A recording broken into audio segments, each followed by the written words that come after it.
Akad nikah Rizky Febian dan Mahalini gunakan adat Sunda. Rizky Febian dan Mahalini Raharja akan melangsungkan akad nikah dengan adat Sunda.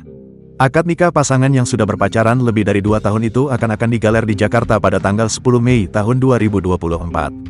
Hal tersebut diungkapkan Paman Sule, Kang Denny Uau. Insya Allah akad adat Sunda resepsi mungkin kolaborasi antara Sunda dengan Bali rencananya gitu, kata Kang Denny di kawasan Tambun, Bekasi, Rabu, tanggal 8 Mei tahun 2024.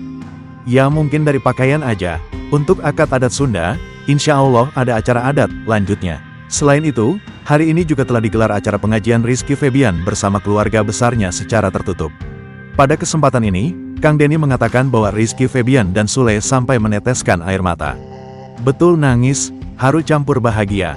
Alhamdulillah rangkaian acara sampai hari ini dari tunangan. Kebetulan saya juru bicaranya, perwakilan dari keluarga, tadi juga perwakilan keluarga insya Allah ada waktunya akad nikah, ujarnya.